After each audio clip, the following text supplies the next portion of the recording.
So let's talk about being shy. It doesn't mean that you have to be bad. It doesn't mean that you're scared. It doesn't mean like there's something wrong with you. So what you gotta do is you have to first accept yourself and work upon yourself. That's the only antidote for feeling lesser than other people, for feeling like you don't belong, like whatever, right? So let's talk about the perception of being shy when it comes to image. Now, shy people, it's a characteristic of personality, right? So personality is a combination of two things: temperament and character. Now, temperament is something that you were born with.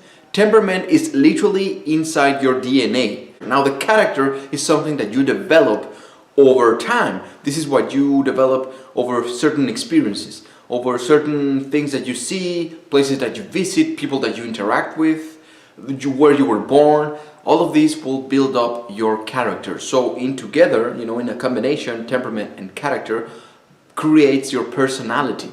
So what we must understand is what makes you shy and why is that? Is it something that it's part of who you are, or is it something that you picked up because of your environment? How others perceive a shy person, it has some negative connotations. Most of the times fall into these three things, which is you're scared.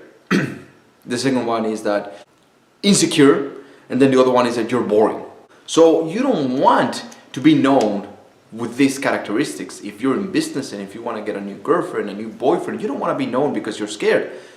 Being shy has nothing to do with being scared. Maybe you're not scared, you just don't know what to do. Some of the time being shy is because you don't know what to do. You don't know how to do it. You don't know how to put yourself out there on the line and communicate and express truly and freely who you are. Express yourself. Sometimes you don't know, but people think that you're scared. No, you're not scared. Or maybe people think you're boring. Maybe you're the most fun people in the world, but you're shy. You don't know how to communicate that to others. That side of you that it's super fun, right? It's not knowing. It's not that you're boring, it's that you don't know. Or sometimes people think that you're insecure. Very insecure, like you feel lesser than anybody else. That's the things that you're sending out if you are a shy person. So what's the antidote? How and what can we do to overcome shyness? Number one, you must get out of your comfort zone, all right? Get outside of your comfort zone. Nothing good ever was accomplished by just staying comfortable, doing nothing, just doing what you know every day on a routine, on a daily basis. That creates patterns, that creates habits. So maybe you are reinforcing this habit, this pattern of being shy, of not knowing how to interact with others. But this is a crucial part when it comes to being a successful human being, being a complete human being, because you know who you are and you know how to communicate it, and you choose when and how to communicate it. It's not something that, well, I'm shy and I don't know how to do it. No, you know how to do it, and now you have a choice. You have the freedom of choice to whether go at it and be, express yourself and be out there and communicating, or just you choose not to do it. It's entirely up to you. How do you do that? One small step could be start talking, start making it into small chunks. You must grow organically. So maybe one of the first things that you can do is when you pump up gas, you ask, hey, it's a lovely day today, isn't it? And the other person is going to be like, oh yeah, that for some people is like a milestone. It's a lot. So just make random conversation, small talk, start doing it with every single person that you interact with. Then that's just one part of getting outside of your comfort zone. Maybe then the next step is smiling as you're talking to them. Maybe the next step is asking questions. Maybe the next step is you talk about yourself. Maybe the next step is that you ask them for a business, or maybe you ask them on a date. Step number two, use the natural antidotes that your body has. Your body is a magnificent piece of machine, right? It's super wonderful. The most advanced piece of technology that we know of right now. The most advanced technology. So we don't fully comprehend, or we don't fully utilize all of the aspects that our body and our chemistry has. Let me give an example. If you're shy, it's because certain patterns that you're doing are triggering certain emotions, which means are triggering certain energies within your body. Now this gets translated into your breathing and also into your posture, right?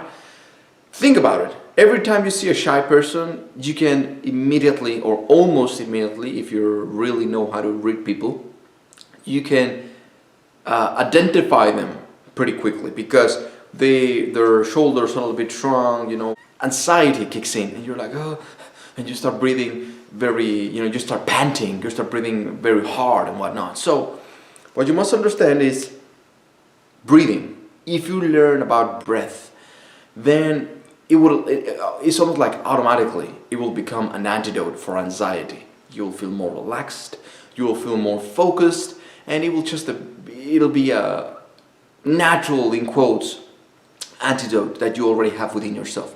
What's the other one that you can do? Smile a lot. Every time you smile, you're sending out messages to your brain to create more chemicals that we release when we're happy.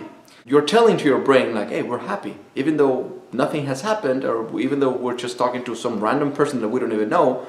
You're letting your brain know that we're happy, and that will put you in a more relaxed state. You will look more loose. You will not be awkward and being like tense. Tension is the enemy. Step number 3, body language. Of course, I already mentioned it. Okay, think about the postures. Think about the body language. Think about all of these things, right? They don't want to get attention, so they will do anything and everything in their power to not get attention. With their body language, they're going to be shrunken. Even their voice, they're not going to speak out loud. They're going to be, sometimes they don't even going to speak, and they're going to be like this, and just like, not looking at the eyes when they talk. When they introduce them to someone else, they will not even look at you in the eyes. And instead of facing the body, the frame of the body of the other person, which is like, yes, my name is Paolo, how's it going today? They normally try to avoid it like this, right? Instead of being like, hello, they try to avoid this full frame of the other body.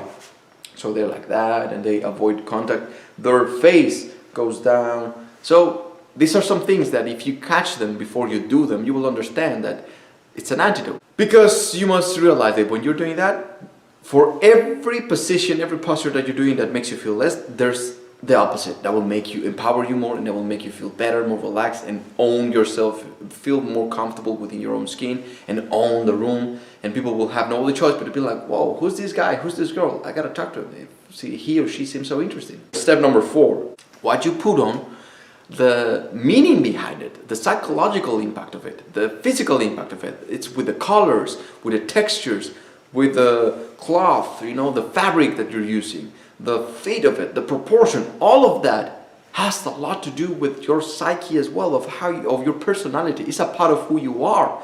So if you're very shy, normally, like I just said on the past point, is they don't want to get a lot of attention. Shy people, they don't want attention because they don't know what to do with it. So they're gonna use dark colors, they're gonna use baggy clothes so they can hide themselves in it.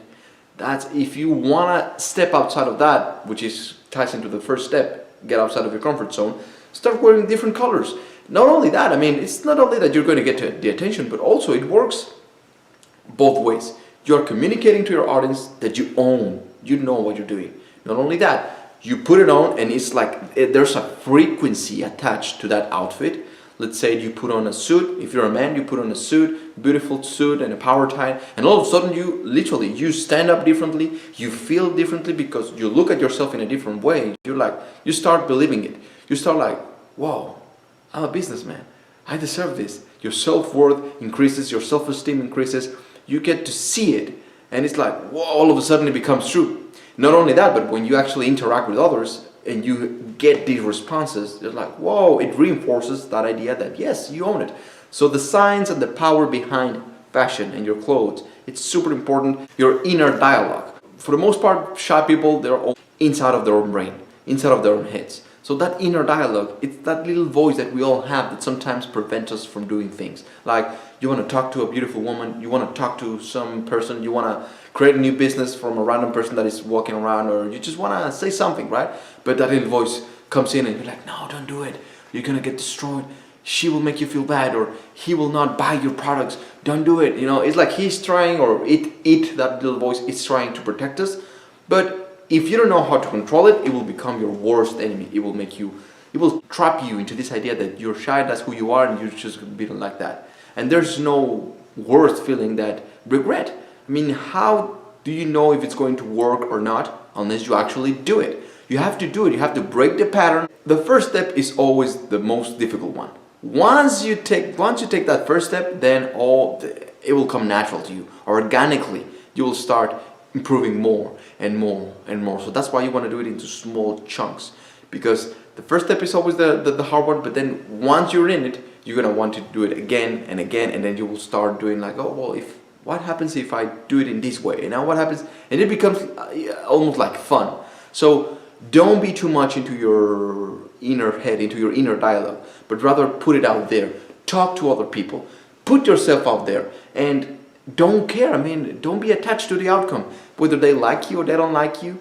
The fact that you're working upon yourself, that alone should make you feel better. That alone will work on your confidence, because at least you're taking actions into yourself, into bettering yourself. How many people do you know that are actually doing the same thing? Most people are just too much into their own drama, into I don't have money, I don't have that, and they don't do anything but complain. They don't take action into themselves, into bettering their life, into becoming a better version of themselves. So the fact that you're doing it, that alone should, stop or at least slow down the inner dialogue. Participate. This is the last one. You have to participate. Sometimes you go outside and you don't want to participate because of all the things that I just said. Get outside of your comfort zone. Don't let yourself to be inside of your own head. Just participate. At first, like I said, it's going to be awkward. It's probably not going to be good. But you break the ice. You do it once and then you do it again. Repetition is the key. No one ever started being good at something. No one. I don't care if they were genius, whatever. Always there's a spam of a place for error. For mistakes to being made, because you just first started. You just started doing it. So the more you do it, the more you're gonna get comfortable with this, the more competent you will become. So I know this was a very long video. Hopefully this will help a lot of people. So if you know someone that could benefit from this, remember to share this video, to subscribe, to leave me your comments. Also remember that I have my podcast, The Fashion Matrix. If you're interested in more of this talk and more of these topics, there I will share more things. So with that, I'm going to leave you guys. Be the best version of yourself, and I will see you on the next one.